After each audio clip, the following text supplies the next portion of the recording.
라디오 텐텐 기도입니다. 다음 주에는 봄 특별 새벽 기도회가 있습니다.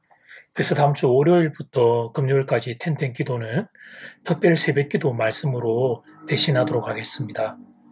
그래도 텐텐 기도의 습관들을 여러분 잃지 않도록 계속 잘 유지해 주시고, 다음 주 월요일 금요일은 특별 새벽 기도 말씀으로, 그리고 또 다음 주 토요일에는 제가 바로 또 이어서 텐텐 기도로 말씀을 함께 나누도록 하겠습니다. 오늘 날마다 죽기로 큐티 본문은 마가복음 6장 14절에서 20절 말씀입니다. 마가복음 6장 14절에서 20절 말씀의 제목은 세례 요한과 헤롯 왕. 당시 유대인 사회는 예수님의 출현으로 적지 않게 충격을 받았습니다. 그래서 평민들은 물론 고위직들조차 예수님의 행적을 예의주시하고 있었습니다. 그때 갑자기 예수님이 활동 방식을 바꾸십니다. 제자들을 각지로 파송하신 겁니다. 지금까지는 한 줄기의 불길이 타오르는 형국이었습니다. 그런데 제자 파송으로 갑자기 불길이 사방에서 동시다발적으로 치솟아오르기 시작합니다. 이때 가장 놀란 사람이 헤롯 왕이었습니다. 헤롯 왕은 당시 갈릴리와 베레아 지역을 다스리고 있었습니다. 헤롯 왕은 예수님의 정체에 대하여 측근들과 정보를 나누었습니다. 어떤 이는 예수님을 엘리야라고 했습니다. 어떤 이는 예수님을 옛 선지자 중에 하나라고 했습니다. 그런 헤롯은 자기가 목을 베어 죽였던 세례 요한이 다시 살아났다고 생각합니다. 14절 말씀, 이 예수 이름이 드러난지라 헤롯 왕이 듣고 이르되 이는 세례 요한이 죽은 자 가운데서 살아났도다. 그러므로 이런 능력이 그 속에서 일어나느니라 하고, 헤롯은 왕이라는 신분에 걸맞지 않게 겁쟁이가 되어버렸습니다. 그가 이렇게 사실을 확인도 해보지 않고 겁을 먹는 데는 그만한 이유가 있었습니다. 마가는 그 이유를 밝히기 위해 요한의 죽음에 감추어진 비화를 끄집어 냅니다. 시간은 잠시 과거로 돌아가는 듯 합니다. 세례 요한의 죽음은 발생 시점만을 고려한다면 마가복음 1장 14절 다음에 이어져야 할 사건입니다. 그러나 시간이 지난 후 본문에서 그 사실이 나오는 것은 그동안 감추어진 비밀이었기 때문입니다. 비록 의인이 죄도 없이 권력의 칼날 앞에서 아침 이슬처럼 사라져 버렸지만 아무도 그 일을 입에 담지 못했습니다. 절대 권력 앞에서 사람들은 모두 몸을 사렸기 때문입니다. 그러던 중 헤롯은 갑자기 혜성처럼 나타난 예수님의 행적을 보고 충격을 받았습니다. 헤롯은 자기도 모르게 그때까지 감추어두었던 비밀을 자기 입으로 흘리고 맙니다. 16절 말씀, 헤롯은 듣고 이르되 내가 목을 벤 요한 그가 살아났다 하더라. 이렇게 자기 입으로 죄를 시인하고 말았던 것입니다. 본문이 주는 교훈이 있습니다.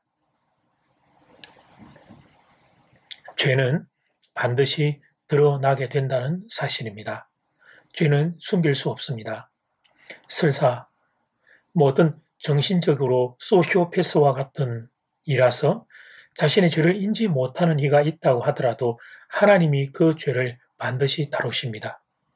하나님 앞에 서는 날 죄는 모두 심판을 받게 될 겁니다. 악인은 패망의 길로, 의인은 생명의 길로 가게 될 겁니다. 헤롯을 보면서 안타까운 것은 그가 세례 요한의 메시지를 들으면서 자신의 잘못을 인지했다는 사실입니다. 헤롯이 자기 동생의 아내 헤로디아를 취합니다. 헤롯도 문제였고 헤로디아도 문제였습니다. 둘 다 성적인 욕망에 눈이 멀어 그런 못된 행동을 했던 것입니다. 그런데 본문을 보면 헤로디아가 더 악한 연이었음을 알 수 있습니다.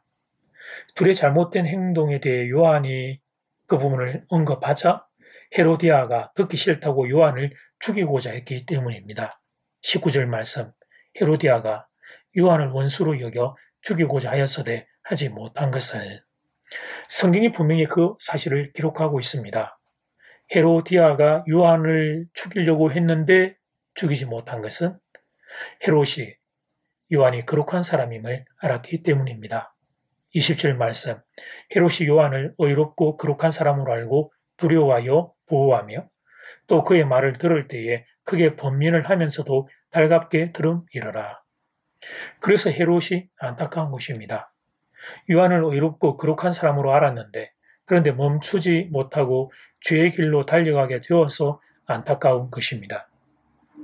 여기서 두 번째 교훈을 배우게 됩니다. 그것은 우리가 주변에 좋은 사람과 교제해야 한다는 사실입니다. 우리의 의지는 약합니다. 나의 약한 의지를 도와 선한 길로 가게 할 사람을 주변에 두어야 합니다. 혹시 주변에 나쁜 사람이 있다면 조용히 일어나서 그 자리를 떠나야 합니다. 만약 헤롯 옆에 헤로디아가 없었다면 헤롯은 요한을 죽이는 죄를 피할 수 있었을 것입니다.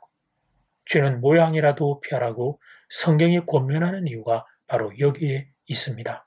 우리는 우리가 보는 것, 만나는 것, 먹는 것, 대화하는 것, 모든 것에 영향을 받는 존재입니다. 그러므로 할 수만 있다면 선하고 좋은 일을, 선하고 좋은 사람을 가까이 두어야 합니다. 악한 일은 멀리해야 합니다. 그것이 죄를 피할 수 있는 지혜로운 길입니다. 이제 첫 번째 기도 시간입니다. 받은 말씀과 개인 기도 제목을 가지고 함께 기도하는 시간입니다. 이 시간 다 함께 마음을 모아 주님 앞으로 나아가겠습니다.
이제 두 번째 기도 시간입니다.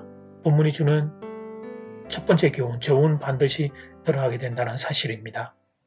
두 번째 교훈, 그것은 주변에 좋은 사람을 우리가 교제해야 한다는 사실입니다.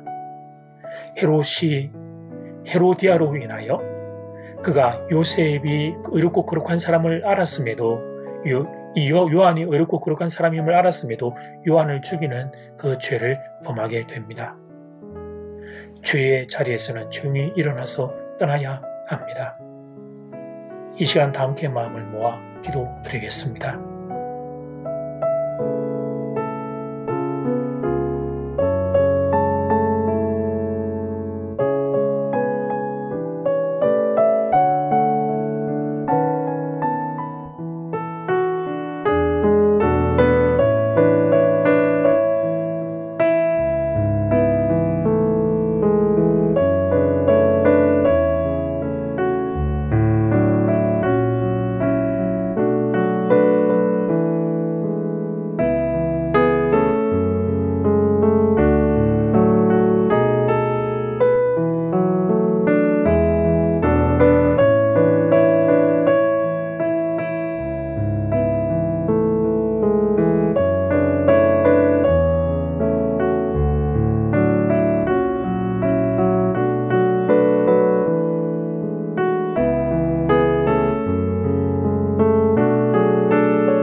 하나님, 세례 요한을 죽인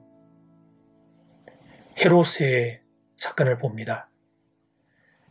그가 숨겼던 죄가 반드시 드러나게 된다는 사실을, 하나님 앞에 모든 죄가 그렇게 하나님 앞에 분명하게 선명하게 드러나고 심판을 받게 된다는 사실을 기억하기를 원합니다.